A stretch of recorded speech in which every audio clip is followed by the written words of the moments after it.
The morning Andrew Redmond heard about Evelyn Kingsley.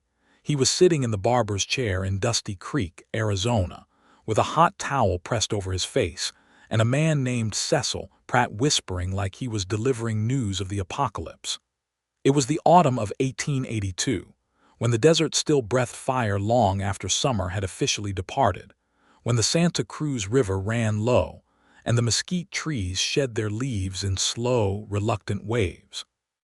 Dusty Creek was not a large town, but it was a living one, a cattle town with a general store, a telegraph office, a saloon that never fully closed, a church that never fully filled, and a sheriff who spent more time drinking coffee on his porch than enforcing anything resembling the law. Andrew had ridden into Dusty Creek 6 months ago with a small herd of cattle, a working ranch 15 miles south of town, and a reputation as a fair man who paid honest wages and kept his word.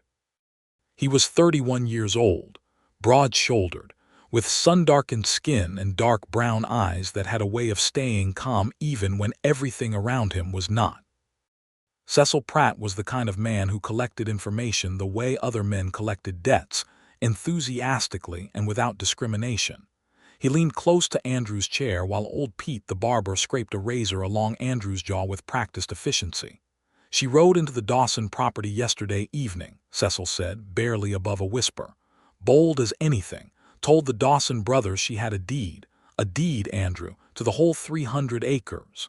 Andrew kept his eyes closed. And the Dawson brothers nearly dragged her off by her hair. Said the deed was fraudulent. Said she was a cheat and a liar and worse things I won't repeat in polite company." Cecil paused for dramatic effect. "They say she is dangerous, proud as a queen, and she has not got a cent to her name." Andrew opened one eye. Old Pete clicked his tongue in mild disapproval at the interruption to his craft. "Who is she?" Andrew asked. "Name's Evelyn Kingsley, daughter of a rancher named Thomas Kingsley who died about 8 months back. The land was his. Rumor has it the Dawson brothers got the county clerk to revise the records after he died, cutting her clean out of what was rightfully hers." Andrew was quiet for a moment. He let old Pete finish his work, tilted his head back when asked, and stared at the tin ceiling of the barber shop while Cecil continued filling in details. Thomas Kingsley had been a decent man, by all accounts. He had built his ranch from raw desert, bored wells in the hard caliche ground, planted shade trees that had taken a decade to grow. When he died of a fever in January of 1882, his daughter Evelyn had been away up in Tucson, where she had been working as a seamstress to send money home to her father. She had come back to find the ranch occupied by Ira and Clyde Dawson, and her father's name nearly erased from the county records. "Has been living out near the old Miller Creek bed," Cecil said, "in a canvas tent, alone, for 3 months. Andrew sat up straight and took the towel from his own face. He looked at Cecil with those steady dark eyes. 3 months in a tent. In that heat." Cecil nodded grimly. "She tried to get Marshal Holt to look at her deed, but he said the county records superseded it. She tried the circuit judge, but he won't ride through until spring. She has been fighting this alone." Cecil leaned even closer. "I am telling you, Andrew, because she came into town this morning to buy flour and salt, and the Dawson boys followed her in from the road and made quite a scene in front of the general store. She did not back down an inch. She told Ira Dawson to his face that she would see him answer for what he had done to her father's name and her father's land if it took her the rest of her days on earth. The man is twice her size, and she looked him dead in the eye and never flinched." Andrew set the towel down on the counter and paid old Pete without another word. He walked out of the barber shop into the sharp autumn sunlight, stood on the wooden boardwalk with his hat in his hands for a moment, turning the story over in his mind. He was not a man given to impulse. He thought things through carefully, measured his steps, considered consequences. But there was something about what Cecil had described that settled into the center of him like a brand pressed to iron. A woman alone in a canvas tent for 3 months in the Arizona desert, armed with nothing but a deed that was rightfully hers and a pride that would not bend. That was not recklessness. That was a particular kind of courage that Andrew Redmond had a deep and involuntary respect for. He walked to the livery, saddled his horse, a big-boned roan named Luther, and rode out toward the old Miller Creek bed that same afternoon. The ride was about 2 miles east of the main road, through a stretch of scrubby desert that smelled of creosote and dry earth baking under the high October sun. Andrew followed the faint track that wound between boulders and saguaro cactus, past a dry arroyo, until he came around a stand of palo verde trees and saw the camp. It was neat, which surprised him. He had half expected something desperate and disordered, but the camp was arranged with the same kind of quiet precision he associated with people who had made up their minds to stay. A canvas tent, well staked and properly angled against the prevailing wind. A fire ring built from flat stones, with a small iron pot suspended from a simple tripod of cut branches. A wooden crate served as a work table. A mule was tethered to a palo verde, blinking placidly in the shade. And beside the fire ring, crouched over a shallow pan of water with her sleeves rolled to the elbow, was Evelyn Kingsley. She heard him before he dismounted. She rose in a single fluid motion, and when she turned to face him, Andrew Redmond felt something happen to his understanding of the world that he could not immediately name. She was tall for a woman, straight-backed, with dark auburn hair pulled into a loose braid that the wind had been working at all day. Her face was angular and sun-touched, with high cheekbones, and eyes the precise color of the desert sky an hour before a storm, that deep, charged gray-blue that meant something was coming. She was perhaps 25 or 26, he guessed, and she looked at him with an expression that was not fear and not welcome, but something between assessment and warning. She did not say anything. She simply waited with her hands loose at her sides, and Andrew noticed that her right hand rested near the handle of a knife at her belt with the casual readiness of someone who had learned to be prepared. He took his hat off. "Miss Kingsley," he said, "my name is Andrew Redmond. I have a ranch south of town. I am not with the Dawsons, and I have not been sent by anyone."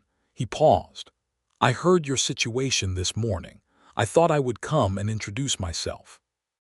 Something shifted slightly behind her eyes.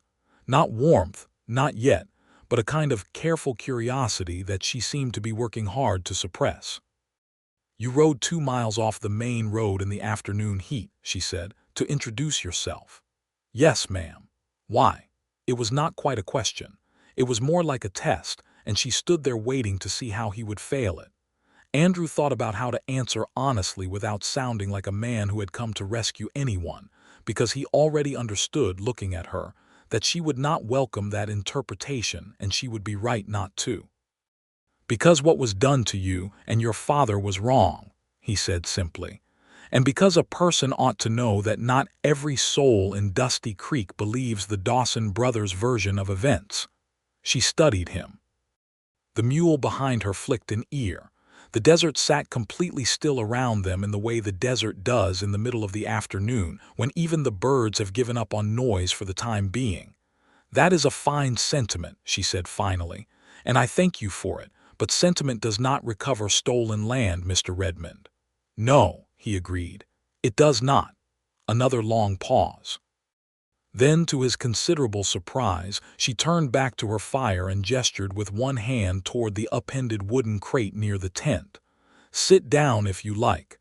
I was about to make coffee." He sat. He tethered Luther to a branch and sat on the crate and watched her build the fire back up with the efficient movements of someone who had been doing it alone long enough that it had become second nature. She had a small tin coffee pot that she filled from a canvas water bag, and she moved with a precision that told him she was rationing everything. The water, the coffee, the wood.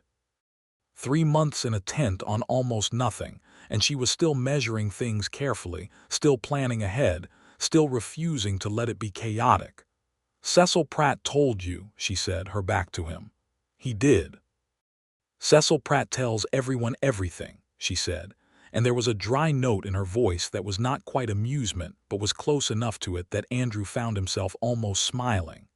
"I have seen men from 3 different counties ride out here with their opinions. A preacher from Mesquite Falls who told me God was testing my humility.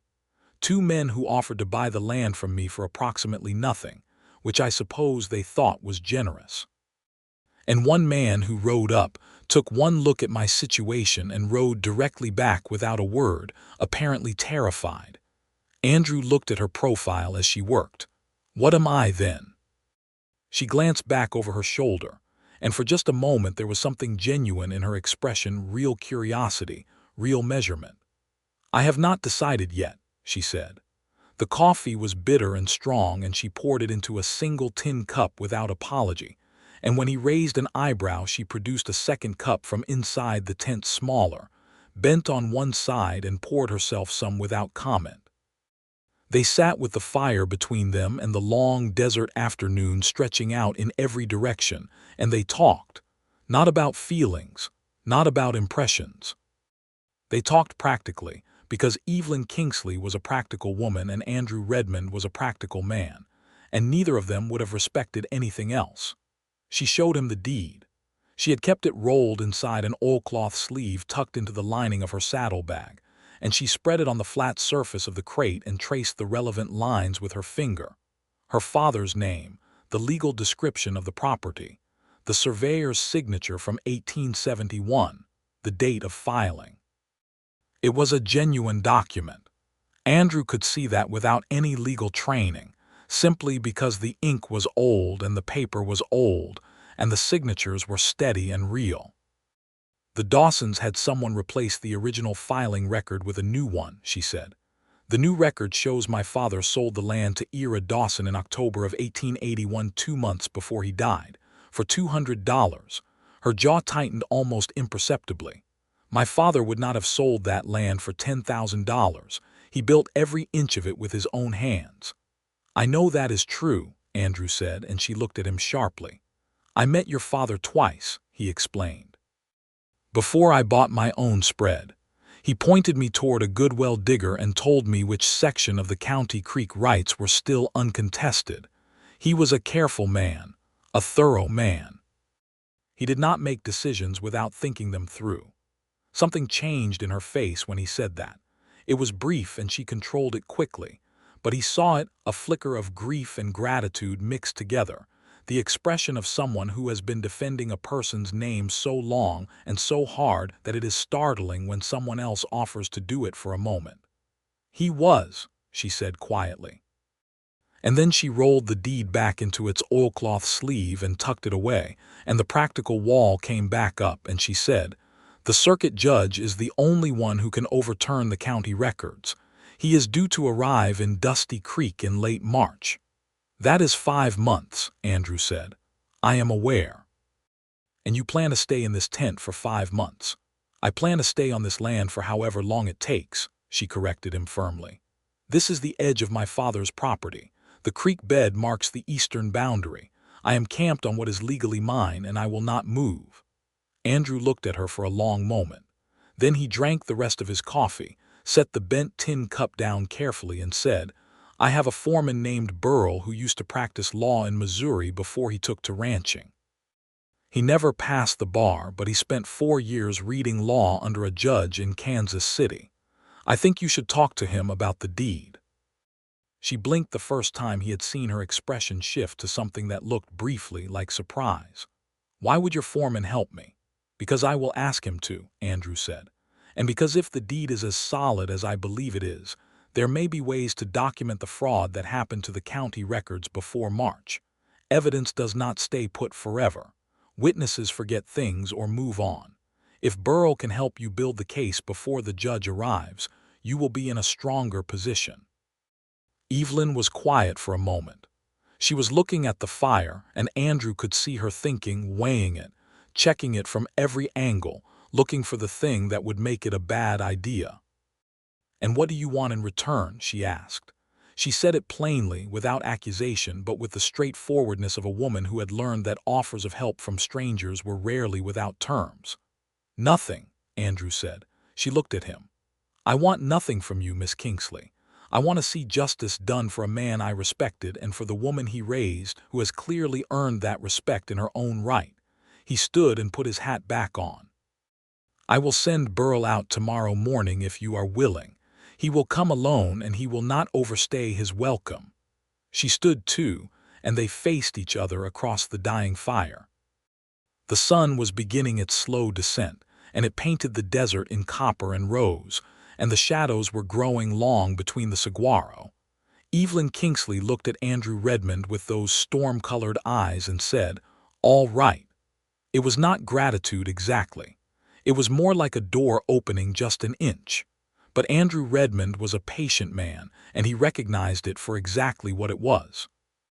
He rode back to his ranch with the last of the daylight, and the whole way there he could not stop thinking about the way she had looked at him over that bent tin cup of bitter coffee, with all that intelligence and all that wariness, and underneath it all, barely visible, an exhaustion that she refused to let become defeat.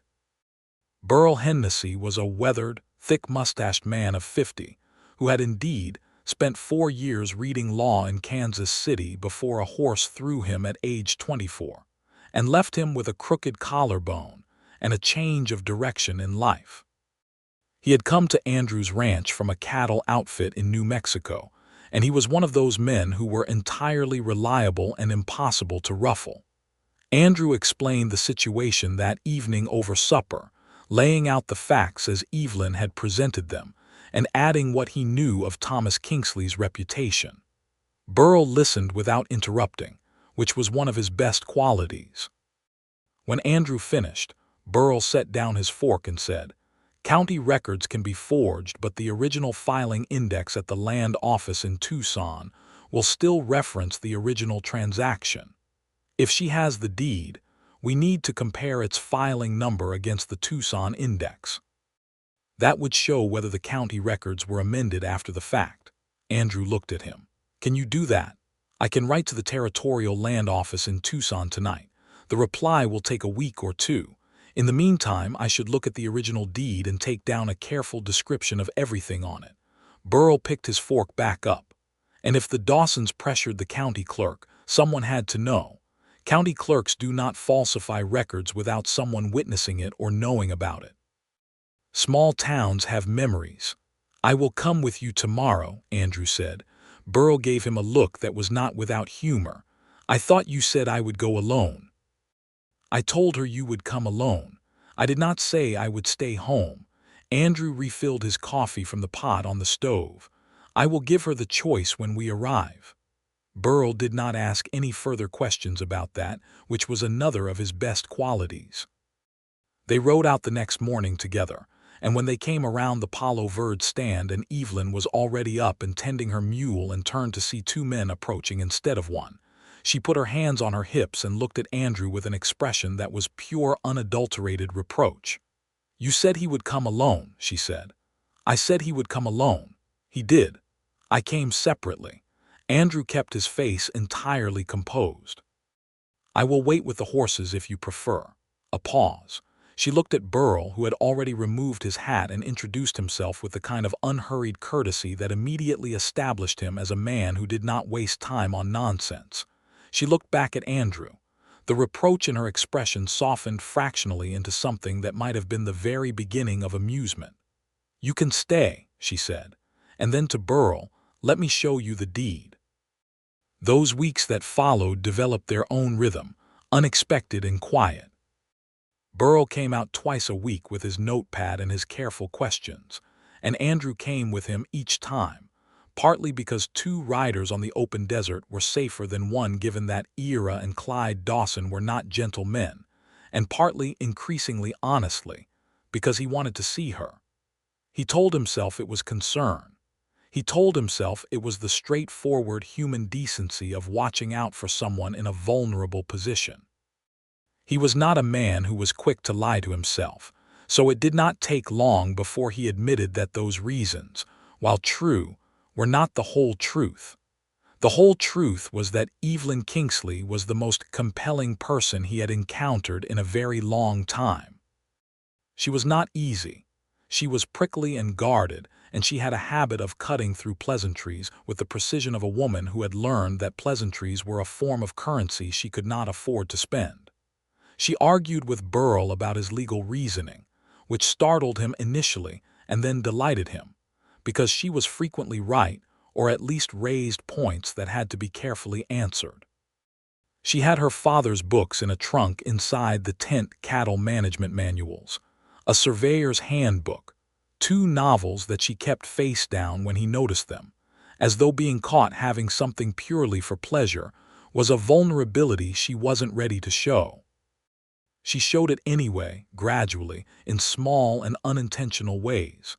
He brought coffee one morning, ground coffee from the general store, enough for a week, and she looked at it for a long moment before saying, quietly, "That is very kind of you," with such visible effort at plain acceptance that he understood it had cost her something to say it without making it into a practical transaction. He brought her a newspaper from Tucson the following week, folded into his saddlebag, and she read it from front to back that evening by firelight. And when he came the next morning, she had 3 opinions about the territorial governor's cattle policies that were more incisive than anything he had heard discussed in the saloon. One afternoon in early November, 3 weeks after he had first ridden out to meet her, they were sitting side by side on the flat boulder near the tent, a smooth sandstone outcropping that caught the afternoon sun and made a surprisingly comfortable seat, going over a hand-drawn map of the property boundaries, when their shoulders touched and neither of them moved away. It was such a small thing. But Andrew was acutely aware of it, the warmth of her arm against his, and he did not look at her and she did not look at him, and they kept talking about the surveyor's markers, but the words were slightly less organized than they had been 5 minutes before, and when she pointed to a spot on the map and her finger almost covered his hand, she stopped talking mid-sentence. A beat of silence. "I apologize," she said, and moved her hand. "There is nothing to apologize for," he said. Another silence, different in quality from the first. The desert was absolutely quiet in that way it sometimes achieved in the afternoon, and the sunlight on the sandstone was warm and golden, and Andrew turned to look at her because he was not going to pretend he wasn't. She was looking at the map still, or pretending to, but there was color in her face that had nothing to do with the sun. "Andrew," she said. It was the first time she had used his first name, and the way she said it carefully, like something she had been deciding whether to do, made his chest feel considerably tighter than usual. She did not look up. "Yes," he said. "Why do you keep coming out here?" "I have told you, you have told me reasons," she said. "I am asking for the real one." He was quiet for long enough that she finally turned and looked at him. Those gray-blue eyes, direct and searching and terribly perceptive. He was not going to lie to her. "Because I want to," he said. "Because I look forward to it from the morning after each time I leave." She held his gaze for a long, still moment, and the color in her face deepened, and she looked back at the map. But she did not move away from the warmth of his shoulder against hers. "I am not in a position to," she began and stopped. "I know that," he said gently. "I am not asking anything of you, Evelyn. I am just answering your question." She nodded just barely. They sat in the autumn sun and looked at the map together, and nothing more was said about it that afternoon. But something had settled between them that had not been there before, an acknowledgement, quiet and mutual, like 2 people reading the same page at the same time. The letter from the Territorial Land Office in Tucson arrived in mid-November, and Andrew rode out to Evelyn's camp.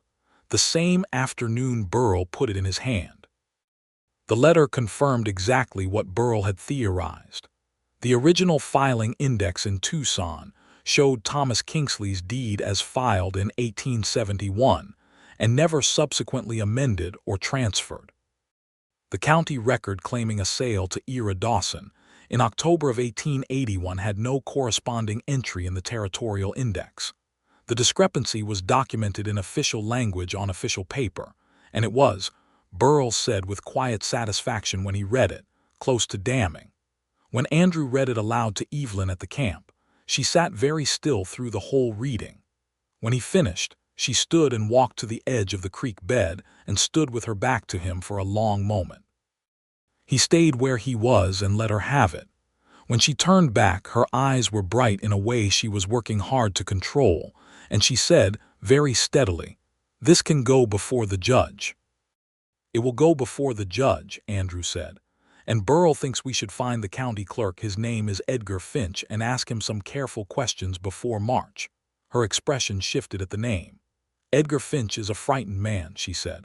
I spoke to him twice. He would not look me in the eyes either time. That is useful information, Andrew said. A frightened man with a guilty conscience, given the right circumstances and the right approach, sometimes becomes a very helpful witness. Burrell tracked down Edgar Finch the following week. Finch was a thin, pale man of approximately 45 who wore his guilt like an ill-fitting coat visible at every seam. When Burrell sat down across from him in the back room of the telegraph office and placed the letter from the Territorial Land Office on the table without a word, Edgar Finch went the color of old chalk. He said nothing for a full 2 minutes. Then he said, in a voice barely above a whisper, that Ira Dawson had come to him 8 months ago with the altered record and a threat that involved his wife, his children, and his continued employment, and that he had done what Ira Dawson asked because he had not known what else to do. Burrell did not berate him. Burrell said calmly that Edgar Finch had 2 choices. He could provide a written, sworn statement detailing what he had done and why, which would be submitted to the circuit judge as evidence in the matter of Kingsley versus Dawson, and in doing so likely earn himself a measure of legal leniency given the circumstances of coercion. Or he could refuse, in which case the Territorial Land Office letter would still be submitted to the circuit judge, and the discrepancy between county records and the territorial index would still require explanation, and Finch would be the only person in the county in a position to explain it. Edgar Finch spent a long time looking at his hands. Then he said he would provide the statement. Andrew was at Evelyn's camp when Burrell rode up with the news, and he watched her face go through a complicated and deeply human sequence of emotions: relief, anger, something like grief, and then a fierce and quiet triumph. She pressed her lips together and looked out at the desert, and then she looked at Andrew and said, "He actually told the truth." "People do, sometimes," Andrew said, "when they are given a clear reason to." She looked at him for a moment with something warm moving behind those gray-blue eyes.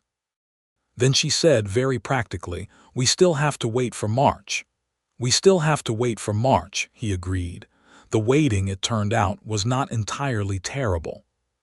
November gave way to December, and the Arizona desert cooled into something almost comfortable. The harsh light softened. The evenings turned cold enough for heavy blankets and good fires, and the mornings had a clarity that was sharp and beautiful.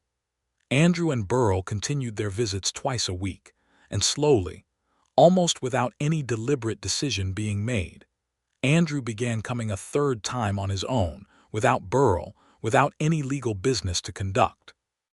He would arrive mid-morning with some small practical thing: a better tin pot to replace the one she had, a bag of dried beans, once a fat paperback novel in a brown paper wrapper from a bookseller in Tucson that had taken 2 weeks to arrive.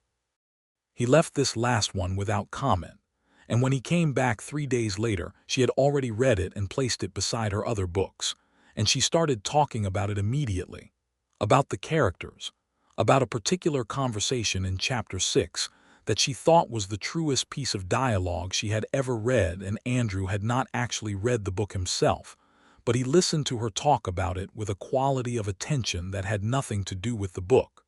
She noticed. She stopped mid-sentence and looked at him. "You have not read it." "No," he admitted. "Then why did you send for it?" "Because I heard you mention Jane Austen's name to Burrell 3 weeks ago," he said, "and I asked the bookseller what he would recommend for someone who admired Austen's work." Evelyn stared at him. He watched her process this, watched her try to fit it into the framework she had been maintaining of Andrew Redmond as a decent, neighborly man doing a decent, neighborly thing, and watched that framework prove inadequate for the information. "You remembered," she said. "I tend to remember what you say," he said, and he said it simply, without any particular weight, the way he said most things. She looked away. Then she looked back. Andrew, she said, for the second time using his name with that quality of careful decision. Yes, I am. She stopped and tried again. I have been alone in this desert for 4 months, and I have learned to be very self-sufficient, and I intend to remain so. I know, he said. I am not looking for someone to take care of me. I know that too. And I have opinions about land rights and territorial law and cattle grazing policy that most men find inconvenient. I find them interesting, he said. You are usually right.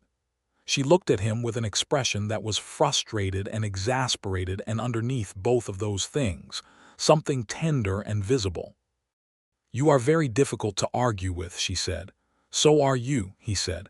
I appreciate that about you. Another long pause. Then she reached down and picked up the novel and held it out to him. You should read it, she said. I will want to discuss it properly. He took it and felt her fingers for a moment against his before she let go. It was the kind of touch that was not quite accidental and not quite deliberate, existing in the territory between the two, and they both felt it and said nothing. And Andrew rode home that afternoon with the book in his saddlebag and a warmth in his chest that the December cold did nothing to diminish. Christmas arrived in Dusty Creek with the usual combination of church services, overindulgence at the saloon, and a general store that ran out of molasses a week in advance. Andrew had been invited to the holiday dinner at the ranch of his neighbor, a widower named Henry Prost, who was a sociable man and kept an open table.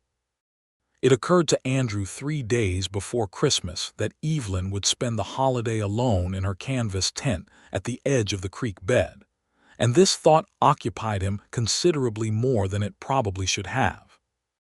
He rode out Christmas Eve afternoon with a hamper his cook, a cheerful Mexican-American woman named Rosa, had packed without being asked. She had heard Andrew mention Evelyn's situation, and had taken the matter into her own hands with a thoroughness that suggested she had opinions about what Andrew ought to do about it, but was too diplomatic to say them aloud. The hamper contained roasted chicken wrapped in cloth, corn bread, dried apricots, a small tin of hard candy, and a bottle of the good apple cider that the general store brought in from California twice a year. Evelyn was sitting outside when he arrived, mending a seam on her heavy canvas coat with the focused patience of someone who had learned to make things last. She looked up when she heard Luther's hooves and saw the hamper strapped to the saddle, and her expression did a complicated thing that ended in something genuinely, helplessly moved. You did not have to do that, she said. Rosa did most of it, he said, which was true. She wanted you to have a proper Christmas. Rosa does not know me. Rosa knows about you. I told her. He dismounted and untied the hamper and set it on the crate. That was perhaps presumptuous. Rosa has a way of inspiring frankness. Evelyn looked at the hamper and then at him, and the evening light was painting everything in rose and amber, and the desert smelled of cold, dry earth and distant wood smoke from town. Will you stay? She asked. For supper. If you are asking, he said. I am asking. They ate beside the fire as the night came down, the desert cooling rapidly the way it always did in December, and they sat wrapped in their coats with the fire between them and the good cider in their cups, and they talked for a long time. Not about the land or the case or the Dawson brothers. They talked about their families. Andrew told her about his parents' farm in Ohio, about his younger sister who had married a schoolteacher and lived contentedly in Columbus, about the restlessness that had driven him west at 22 with a very small inheritance and a very large determination, and how he had found, somewhat to his surprise, that the land out here answered something in him that the green settled East never had. Evelyn told him about growing up on the ranch, about her father teaching her to read a deed and track surveyor markers before she was 10 years old, about her mother who had died when Evelyn was 14, a quiet death, a fever, a winter morning, and how she and her father had become partners of a kind after that, two people working the land together and talking about everything, and making a life that was small in the world's terms but felt to them entirely sufficient. He never told me he was sick, she said. The fire was burning low and she was looking at it, her voice level and unhurried. "He wrote his letters to me in Tucson up until 2 weeks before the end. He knew I was sending money home and he did not want me to worry." She was quiet for a moment. "When I got the letter from his neighbor, a woman named Mrs. Aldridge who runs a boarding house outside of town, telling me he had passed, I was 3 months behind on news of his condition. He had managed it that carefully." Andrew was quiet, listening. "I am angry about that," she said, and there was a fine, clean anger in it that was also love. "I am angry that he thought he had to protect me from it. I would have come home. I would have spent those last months with him." She pressed her lips together briefly. "But I also know that is exactly how he showed his love. By taking care of things quietly without asking anyone to carry what he thought was his to carry." "You are very like him," Andrew said. She turned to look at him. "In that way, yes," she said. "I know. I mean it as the highest compliment," he said seriously. She held his gaze for a moment, and then she smiled, a real smile, full and unguarded, the first time he had seen it without any reservation behind it. It transformed her face in a way that made him understand with complete clarity that he was in love with this woman, not moving in that direction, already there entirely. "Thank you," she said, and it carried more than the words. They sat a little while longer, and when Andrew finally stood to leave, Evelyn stood too, and they faced each other in the cold dark beside the fire with the stars overhead in that impossible desert abundance, thick as salt scattered across black velvet. He wanted to say something. He was not sure it was the right time. He settled for what was true. "Evelyn," he said, and she looked at him with her chin up and those eyes unguarded for once. "I am glad I rode out that afternoon." She looked at him for a long time. Then she said softly, "So am I, Andrew." He rode home under the stars, and the desert looked like a different country than the one he had ridden through in the other direction. And he thought that love was the most transforming thing on earth. Not that it changed the world, but that it changed your ability to see it. January brought cold rains to the desert, unusual and heavy, the kind that turned the dry creek beds into rushing brown rivers overnight, and made the caliche soil slick and treacherous. Andrew worried about the tent. He brought Evelyn an additional canvas section from his own supply shed, and Burl and one of his ranch hands, a young man named Jacob, helped her extend and reinforce the shelter against the weather. Evelyn directed the project with brisk efficiency and thank you, something she was getting better at, Andrew noticed, with a warmth he tried not to make too obvious. Ira Dawson made his presence felt in January as well. He and his brother Clyde rode past Evelyn's camp twice within a week, not stopping, not speaking, just riding slowly past in a way that was intended to convey that they were watching and that they were confident. Andrew happened to be at the camp on the second occasion.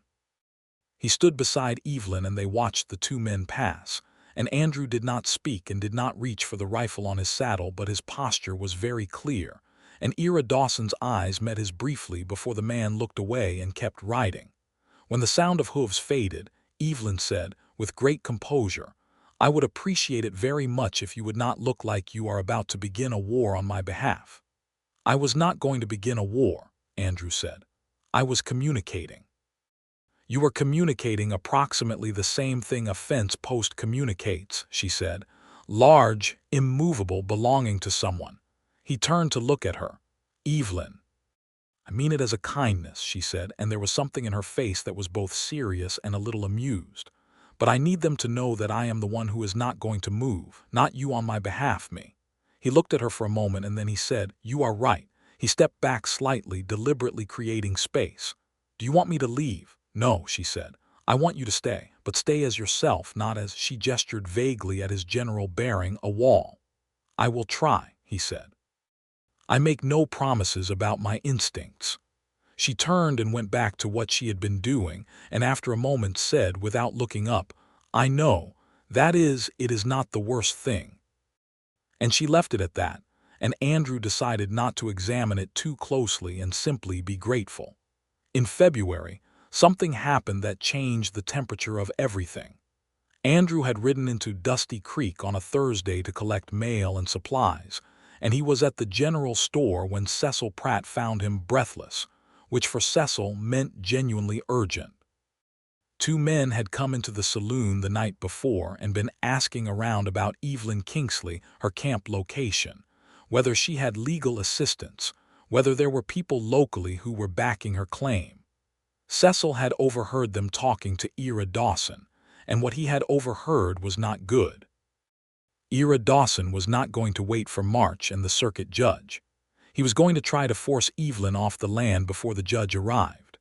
Andrew put the supplies he was holding down on the counter and walked out of the store and went directly to Marshal Holt's office.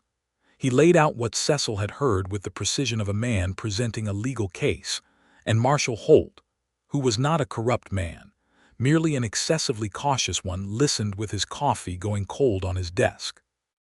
Andrew added the information about the Territorial Land Office letter and Edgar Finch's sworn statement, and he watched Holt's face shift from comfortable inaction to something more uncomfortable. If Miss Kingsley is threatened or removed from land she has a legitimate legal claim to, Andrew said, you will be the law officer on record who knew in advance and did nothing. Holt set his coffee down. That is a fair point, he said. I know it is.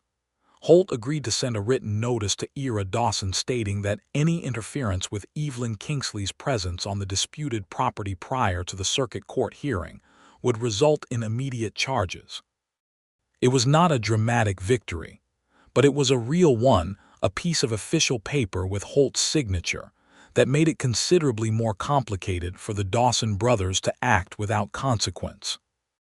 Andrew rode out to Evelyn's camp that afternoon with the news, and she listened to it carefully and then was quiet for a moment and said, You went to Holt? Yes. I tried Holt 8 months ago and he told me county records superseded my deed.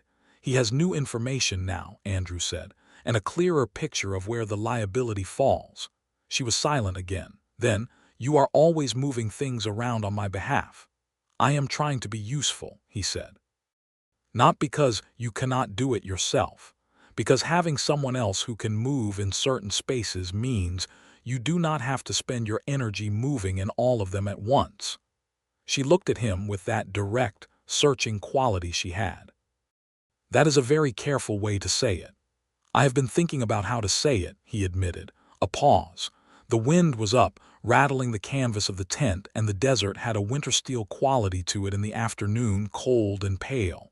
She tucked a loose strand of hair behind her ear and said quietly, I appreciate it, Andrew, truly. I know you do, he said. And then, because he had been deciding whether to say this for several weeks, I am going to tell you something, and I would like you to hear it without immediately setting up arguments against it, if you can manage that. She raised an eyebrow but said, I will try. He sat down on the sandstone boulder and looked up at her standing with the gray winter sky behind her, tall and real and extraordinary, and said, I am in love with you. I have been for some time. I am not saying this because I want anything from you or because I expect anything to change. I am saying it because I am a straightforward man and it is simply true, and you asked me once for the real reason and I gave you part of it, and now I am giving you the rest of it.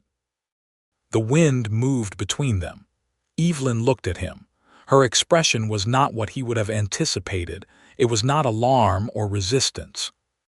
It was something stiller and more complex, and she stood with her hands at her sides for a long moment, and then she sat down beside him on the boulder, which was not what he had expected at all.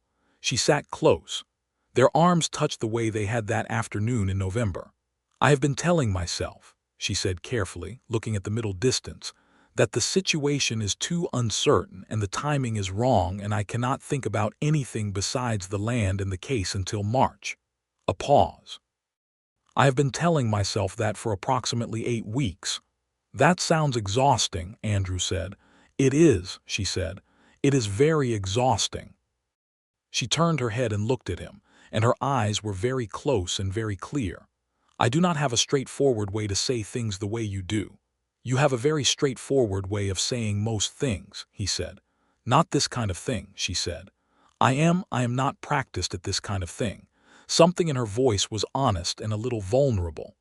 My father's land and my father's name and getting them back, that is the thing I know how to do. She stopped and a small line appeared between her brows. You do not have to say anything, Andrew said. I want to, she said firmly. I want to say it. She squared her shoulders slightly like a woman preparing to do something difficult. I think about you when you are not here. I notice when you are going to arrive. I read things and I save them up to tell you. She paused. That seems like important information to share. Andrew was quiet for a moment, absorbing this with a care that the moment deserved. Then he said, yes, that is important information. She was looking at him, and he reached over and took her hand carefully, asking with the gesture rather than assuming. And her hand was cold from the February wind and slightly calloused from months of camp work. And she let him hold it and turned her palm upward so their fingers could intertwine properly, which was the most decisive thing she had done all afternoon. They sat like that on the boulder for a while, looking out at the winter desert with their hands together and the wind moving through the creosote around them, and neither of them tried to say anything more for a good long time, because some things did not need elaborating. March arrived slowly and then all at once, the way time does when you are waiting for something. The desert began its early bloom, the brittlebush turning yellow on the hillsides, the palo verde budding green, the first saguaro blossoms weeks away, but the air already carrying a different quality, warmer and alive. Circuit Judge Samuel Carver rode into Dusty Creek on the 15th of March, a compact, no-nonsense man of 60 with rimless spectacles, and the manner of someone who had heard every possible kind of human argument and retained a healthy skepticism toward all of them. The hearing was held in the town hall, which was the largest building in Dusty Creek and doubled as a church on Sundays. Half the town came. Andrew sat in the second row with Burl on his left and Rosa on his right. Rosa had insisted on attending, and no one had thought it wise to argue with her. Evelyn sat at the front, beside Burl, who had prepared her case with meticulous thoroughness over 4 months of careful work. The Dawson brothers arrived with their own man, a lawyer from Tucson named Croft who wore a city suit and had the confident manner of someone who charged by the hour. Ira Dawson looked at Andrew from across the room with barely concealed contempt, and Andrew looked back with no particular expression at all. Burl presented the case with clarity and precision. The original deed, dated 1871 and bearing Thomas Kingsley's name and the surveyor's signature. The Territorial Land Office letter confirming the deed's filing number and the absence of any subsequent transfer in the Territorial Index. Edgar Finch's sworn written statement describing in careful detail how Ira Dawson had come to him in March of 1882 and coerced him into altering the county record under threat, and how Finch had complied out of fear for his family. Burl also presented a statement from Mrs. Aldridge, the boarding house owner, who confirmed that Thomas Kingsley had spoken of his land and his plans for it until 2 weeks before his death, and had never mentioned any sale or any intention to sell. Croft argued that the county record was the official record, and that Edgar Finch's statement was the self-serving testimony of a man trying to deflect blame for his own crimes. He argued it well. He was a competent lawyer. But Judge Carver had the Territorial Land Office letter in his hands, and he was looking at it with the focused attention of a man who understood exactly what it meant. Evelyn was asked to speak. She stood, and Andrew watched her, and she addressed the judge in a clear, level voice that filled the town hall entirely. She spoke about her father's land and her father's work, and the years of building something from nothing in difficult country. She spoke about coming home from Tucson to find his name erased. She spoke about the 3 months in the canvas tent at the edge of the creek bed, and she said, without drama, that she had stayed because it was her land and her father's legacy, and because leaving would have been a concession to a lie, and she was not willing to do that. Judge Carver listened with his spectacles folded in his hands. When she finished, he was quiet for a long moment. Then he said, with the economy of a man who had made up his mind before she had finished speaking, that the territorial land office record was the superior documentation, that the county record bore clear evidence of post-mortem alteration, inconsistent with the alleged 1881 sale date, and that the corroborating testimony of the county clerk and the boarding house owner supported the conclusion that fraud had been committed against the estate of Thomas Kingsley. He ruled in Evelyn Kingsley's favor. All 300 acres, her father's name reinstated on the deed, the original county record restored. The Dawson brothers were ordered to vacate the Kingsley property within 30 days and to answer separately for the matter of coercion and fraud against the county clerk, which Judge Carver referred to the territorial prosecutor's office. The town hall erupted in noise. Ira Dawson knocked his chair back, and Clyde said something in a loud and ugly voice that his lawyer quickly worked to contain. Andrew was on his feet. He could see Evelyn's back from the second row, her straight spine, her head up, and the slight movement of her shoulders that told him she had taken a breath that went down very deep, the kind of breath you take when something you have been carrying for a very long time is finally set down. He went to her. The room was crowded and noisy, and people were clapping her on the shoulder and shaking Burl's hand, and Rosa was saying something emphatic in both English and Spanish simultaneously. Andrew reached Evelyn, and she turned to face him, and her eyes were bright with tears she was not shedding, and her chin was absolutely level, and she looked at him and said nothing for a moment because she seemed to be working out what the right words were for what she felt. Then she said, "We won." "You won," he said. "It was always your fight." She shook her head slightly. "It was yours too," she said. "You rode out that afternoon when you did not have to. You sent Burl. You went to Holt. She stopped and then said simply, "You stayed." He reached out and took her hand, and in front of the whole assembled population of Dusty Creek he held it, and she let him. The weeks that followed the ruling were, in their way, the most peaceful Andrew could remember in a long time. Evelyn moved from the creek bed camp to the main ranch house, her father's house, which the Dawson brothers had occupied and left in a condition that required considerable work. Andrew offered his ranch hands help to clean and repair it, and Evelyn accepted this with the directness she brought to everything, directing the work alongside the men with complete authority and very specific opinions about which repairs needed to be made first. Rosa came out twice with food and good humor and spoke to Evelyn in the frank, appraising manner of a woman taking a thorough measure, and declared her approval to Andrew in the kitchen of his ranch house one evening, with the finality of a judge delivering a verdict. "She is the right kind," Rosa said, which was the highest possible endorsement in Rosa's taxonomy. Andrew and Evelyn spent the spring in a state of careful and increasingly happy navigation of what they were to each other. He came to the Kingsley ranch 3 or 4 times a week. To help, yes, and because there were genuine practical things to work on together, the property needing reassessment and planning after the Dawson occupation. But mostly he came because she was there, and after months of admitting that truth only to himself, it was a considerable pleasure to simply let it be so. One evening in April, when the desert was fully blooming, and the air smelled of orange blossom from the trees Thomas Kingsley had planted along the south wall of the house a decade ago, they were sitting on the porch after supper. The sun was going down in the extraordinary way the Arizona desert sun does in spring, slowly, grandly, painting everything in shades of amber and red and violet.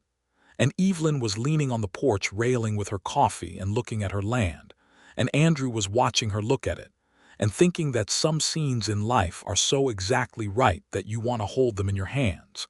She turned and found him watching her. She had gotten used to this. He was not shy about looking at her, and she had stopped finding it unnerving and started finding it, she admitted to herself, something she looked for. "I have been thinking," she said. About what comes next," she said. "The land is mine. The house is being restored. I have a plan for the cattle. My father had 30 head when he died, and the Dawsons kept the herd running, which I resent, but the cattle are rightfully mine as well, and I am going to build the herd back to what it was." She paused. I have been thinking about what I want my life to look like, here, going forward. And, he said, keeping his voice easy. She set her coffee cup down on the railing and turned to face him fully, and she had that look she got when she had made up her mind about something, and was going to say it plainly regardless of how it felt to say it. I want you in it, she said. If you are still, if what you said in February is still, it is, he said. He stood up from the porch chair. It has not changed by a single degree. She looked at him with those gray-blue eyes that had first assessed him as a possible threat, and then as a possible ally, and then as something that did not have a category, and now looked at him with something open and certain and luminous. I love you, she said. I should have said it sooner. I needed to know the land was mine before I let myself say it. I did not want to need anything from anyone before I had what I needed from myself. He crossed the porch and stood in front of her, and she looked up at him with her chin up in that particular way she had, proud and steady. I understand that completely, he said. It is one of the things I love most about you. He kissed her then, with the orange blossom smell and the last of the sunset behind her, and she kissed him back with the directness she brought to everything, without hesitation or reservation, fully and finally. In June of 1883, Andrew Redmond and Evelyn Kingsley were married in the Dusty Creek Church, in a ceremony that was small by design and attended by everyone in town by general enthusiasm. Burl Hennessy stood up with Andrew and made a toast at the supper afterward that managed to be both legally precise and genuinely moving. Rosa made the wedding cake, which was large enough to feed the whole town, and decorated with pale yellow flowers from the Kingsley Ranch's orange trees. Cecil Pratt, who had started the whole chain of events with a barbershop whisper, was so visibly pleased with himself throughout the proceedings that several people had to tell him to stop looking so smug. Evelyn wore her mother's brooch, an oval piece with a garnet center that she had kept in the oilcloth sleeve with the deed all through the months in the tent.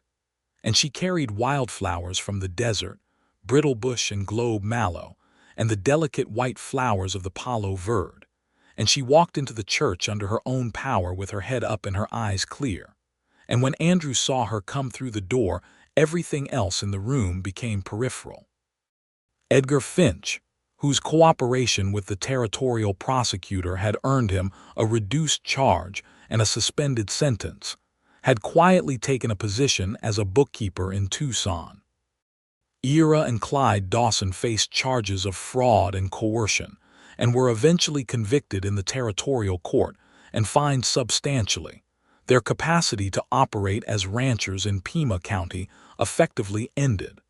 The Kingsley land went back to being worked as it had been meant to be worked. Evelyn had 20 head of cattle by the end of the summer of 1883 and negotiated a shared grazing agreement with Andrew's ranch that allowed them to work both properties as a practical unit while keeping the deeds separately maintained. She was firm about the deeds staying separate, and Andrew understood this perfectly and did not argue it. Andrew moved to the Kingsley Ranch house after the wedding. He had good men running his own ranch under Burl's management, and the Kingsley property was where the work needed to happen, and it was Evelyn's home. He brought his books and his saddle and Luther the roan, who was graciously accepted into the Kingsley stable alongside the mule, who had opinions about the arrangement but eventually acquiesced. He brought his careful, patient temperament and his willingness to be wrong and his ability to listen. He brought the things he had always been. She brought the same. It was not a frictionless marriage. They were two people with strong characters and specific opinions who had both spent a long time making their own decisions, and the negotiation of shared life required genuine effort. They disagreed about the cattle management schedule and the timing of the well repairs, and once had a long, somewhat heated discussion about whether to plant alfalfa on the south pasture that lasted several evenings, and ended in a compromise that Evelyn later admitted was better than either of their original positions, which she said with the particular grace of someone who finds being right less important than finding the right answer. But there was no friction in the essential things. They worked side by side with the ease of people whose rhythms had been calibrating to each other for months before the marriage made it official. They talked every evening about everything, the land and the cattle and the news from Tucson, and the books they were reading, and the things they remembered, and the things they were planning. They talked the way two people talk when they have genuinely found the person whose conversation they would rather be in than any other. In the spring of 1884, Evelyn told Andrew she was expecting a child, standing in the kitchen with the morning light coming through the window over the sink. And she said it with the composure she brought to most announcements, but with something softer around the edges than usual. Andrew set down the bridle he was mending and was very still for a moment, and then crossed the kitchen in 3 steps and put his arms around her, and she leaned against him, which was something she had learned to do without it requiring any thought at all. Their son was born in October of 1884 on a cool desert morning when the brittle bush was yellowing on the hillsides again, and the light had that precise autumn clarity that Andrew associated with the afternoon he had first ridden out to meet her. They named him Thomas, for Evelyn's father, without any discussion being necessary. Andrew suggested it, and Evelyn's face gave the answer before her words did. Thomas Andrew Redmond, called Tom from the first week, was a healthy and emphatic baby who arrived with strong opinions about the timing of meals and communicated them without hesitation, which Evelyn said with deep affection was already a promising sign. Burl Hennessy came to see the baby and held him with the practiced calm of a man who had done it before and nodded approvingly, and said he had the Kingsley jaw, which Evelyn received as the compliment it was intended to be. Rosa came and took over the kitchen for 2 weeks and fed everyone within reach until Andrew said, with great sincerity, that he had not eaten this well since the last time she had taken over the kitchen, and Rosa told him he should arrange for someone to have a baby more often. Cecil Pratt, naturally, told everyone in Dusty Creek within approximately 24 hours. Young Tom grew with the particular tenacity of desert things, slow to start and then suddenly everywhere, testing the limits of available space and requiring constant attention. He was a cheerful child, curious about everything on the ranch, trailing after his father with the focused intensity of a small person with a very specific project, and sitting beside his mother, while she went over the ranch accounts with the wide-eyed patience of someone who did not yet understand numbers, but understood that whatever his mother was doing was important.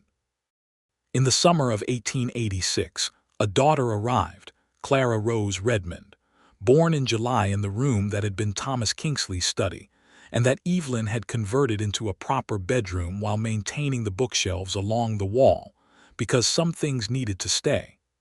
Clara was different from her brother from the first days, quieter, observant, watching everything with large gray-blue eyes that were exactly her mother's. She was the kind of child who, when she decided she wanted something, simply waited with an absolute stillness until she figured out how to get it, which Andrew said was recognizable to him from previous experience, and Evelyn received without apology. The ranch continued to grow. Andrew's property and the Kingsley property between them made a substantial working cattle operation by the late 1880s, still technically separate under the deeds. Evelyn was immovable on this and had the full support of her husband, who understood what those separate deeds meant to her. Burl had long since retired from formal foreman duties, but remained at the ranch in a comfortable advisory capacity, reading his law books on the porch in the evenings, and offering opinions that were usually correct. Jacob, the young ranch hand who had helped reinforce the tent canvas in that January rain 2 years before he and Evelyn had won in court, had grown into an excellent cowhand, and then a reliable foreman, and the operation ran with the efficiency that comes from good people working good land with genuine investment in the outcome. In 1888, Dusty Creek got a new telegraph line and a new schoolhouse. The schoolhouse was built on the west side of town, and there was considerable debate about who should teach in it, and Evelyn had several opinions about this that she expressed to the town council with her usual precision. And the result was a young woman from Tucson named Miss Frances Webb, who turned out to be an excellent teacher, and who lasted through 3 subsequent offers to lure her to larger towns because, she said, the community in Dusty Creek actually cared about what happened in the schoolhouse. Tom Redmond was among her first students. He was 4 years old and extremely confident and already knew more about cattle grazing and surveying property boundaries than most children twice his age, which Miss Webb found both charming and slightly alarming. Andrew turned 40 in 1891, and Evelyn organized a supper that was supposed to be small and became, through the inevitable operation of Dusty Creek's social life, very much not small. The whole town came, and Cecil Pratt gave a toast that covered approximately everything that had happened since Andrew had first ridden out to the creek bed in the autumn of 1882, which Cecil described as the most significant afternoon in the town's recent history, a claim that was not without merit.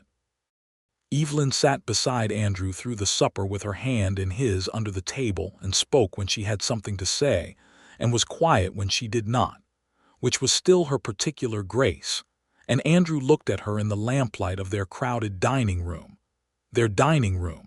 in the house her father had built, and thought that his life had arrived exactly where it was supposed to be. There was a moment late in that evening, after most of the guests had gone and Rosa and Burl and Jacob, and their families were still there, gathered in the ease of long-standing friendship, when Clara fell asleep on the settee with her head on Rosa's lap and Tom was outside with Jacob's son looking at the stars with the serious intensity of 10-year-old astronomers, and Andrew stepped out onto the porch for a moment, and Evelyn followed him. The desert was enormous and silent and full of stars, the same vast, salt-scattered sky it had always been. The orange blossom trees her father had planted were in full maturity now, large and fragrant, their shape visible against the starlit sky in a way that was peaceful and permanent. Andrew put his arm around Evelyn and she leaned against his shoulder, and they stood looking out at the land, her father's land, her land, their land.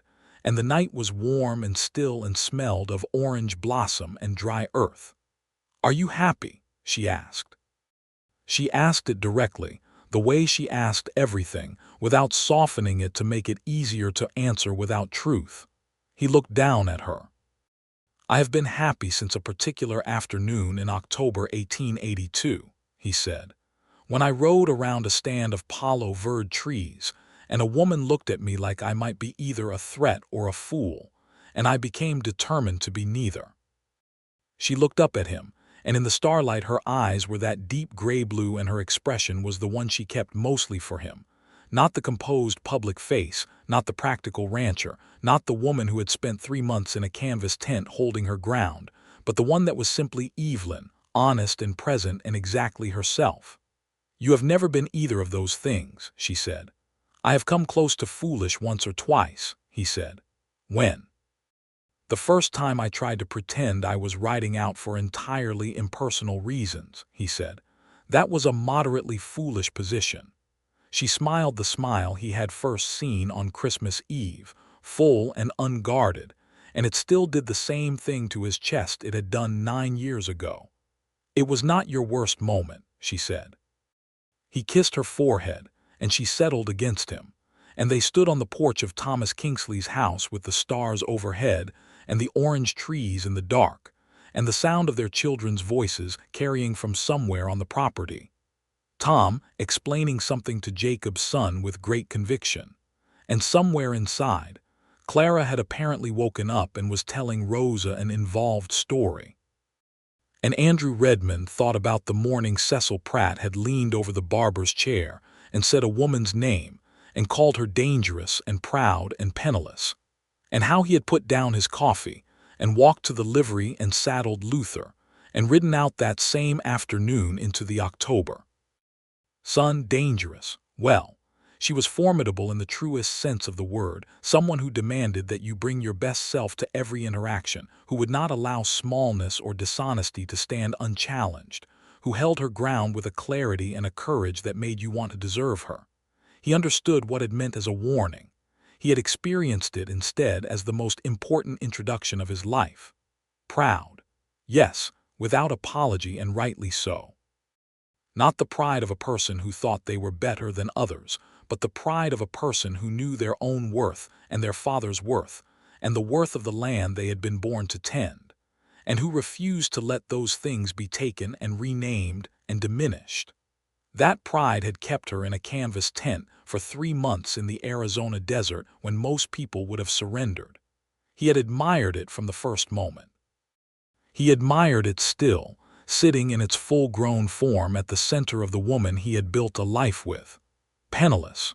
She had been that autumn, stripped of everything except what she carried inside, which turned out to be everything that mattered.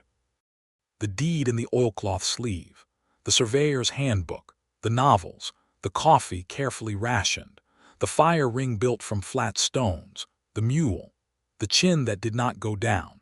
He thought sometimes about what it had taken, that particular sustained refusal to give up, and he thought that there was no amount of money in the Arizona territory that could have made her richer in the things that counted. He had been told all of this as if it were a warning. He had ridden out to meet her that same afternoon. He had not regretted a single mile of that ride, not one moment of the months that followed, not one day of the years since. The desert had taught him, as it teaches all honest students, that the most valuable things do not advertise their value. They simply exist, rooted and clear and enduring in the dry and difficult and beautiful country, growing toward the light with the patient certainty of things that know what they are. Evelyn squeezed his hand, still looking at the stars. "What are you thinking about?" she asked.